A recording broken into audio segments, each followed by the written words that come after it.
din Osaka de data aceasta. Acum suntem la castelul Osaka, faimosul castel. Și ne plimbăm prin jur. Am fost înăuntru, am vizitat. Din păcate, la părțile interesante nu este permis să faci poze și să filmezi. Pare rău. Și acum urmează să ne plimbăm cu bărcuța pe râul din jurul castelului, râul din canalul de apărare. Ne vedem pe bărcuță.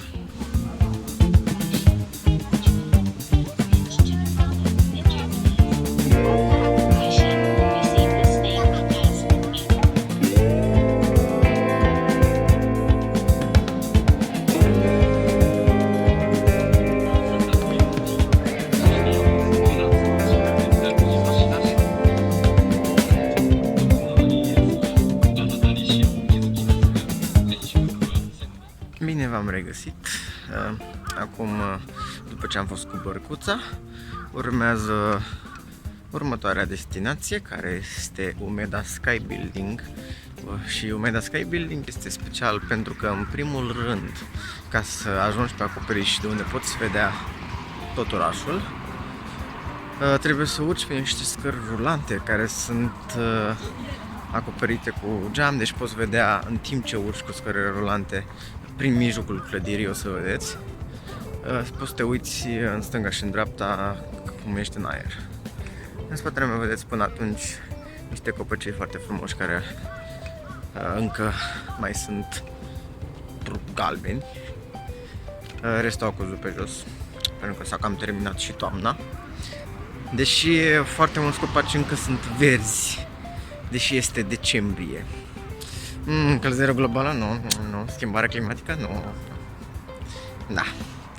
Bine, ne vedem pe Umeda Sky Building.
În caz că nu știați că banii românești au pe ei diferite însemne.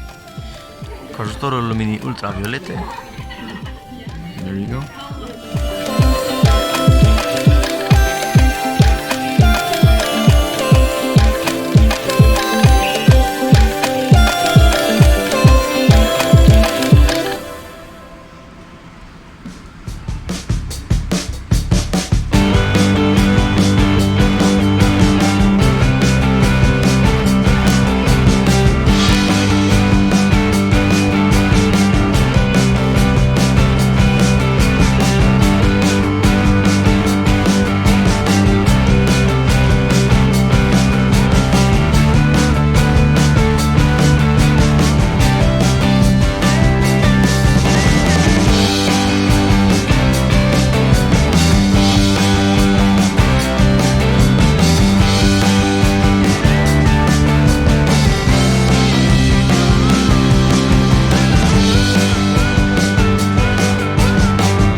everyone! Bine v-am regăsit după o zi plină cu castelul Osaka și Umeda Sky Building. Ne regăsim în Namba, în cartierul de cumpărături, care este cunoscut pentru faimoasele semne, inclusiv cel al Glico, pe care îl vedeți acolo. Nu știu de ce este chiar așa de faimos, dar toată lumea își face poze cu ele, așa că it must be important. Dar din câte știu, de exemplu, cei de la Glico sunt cei care fac pochi. Deci poate de asta sunt una dintre chestii, poate de asta este. Da, Osaka este foarte interesantă, tocmai ce am văzut pe unul care era mort de beat și a vomitat pe stradă. Da, e o diferență foarte mare de la orașele mai mici în care am fost. O diferență față de Tokyo, Osaka este mult mai energetic, lumea este mai vie aici. Este 11:30 noaptea, dar după cum vedeți este foarte multă lume. Așa că de aceea sunt și mai multe șanse să vedem oameni de genul acela. Da, este interesant într-adevăr să observ și așa ceva. Am mai cumpărat câte ceva iar de la Donki, bineînțeles. Mâine dimineață mai fac niște cumpărături, dar fiind ultima zi nu cred că mai pot să vizitez altceva. Așa că ne bucurăm când mai putem.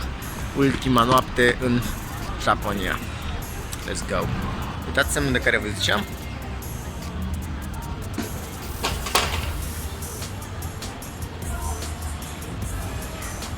Faimosul semn Glico.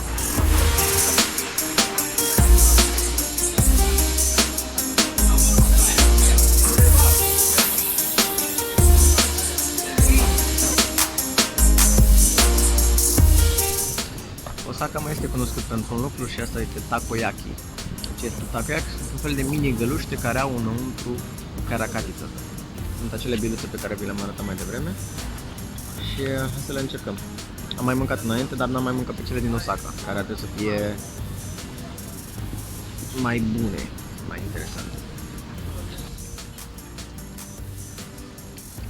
Sunt bune.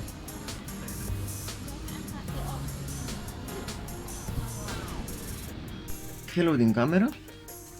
Vreau să vă arăt ceva mai special. Fanta socată. Nu știu dacă ați văzut sau ați auzit de ea până acum, dar se găsește doar în Japonia. Este o ediție specială a Fanta, se numește Aromele delicioase ale lumii. Și asta este prima ediție. Este cea desocată, deci gândiți-vă că cei de la Fanta s-au gândit că socata merită să fie prima.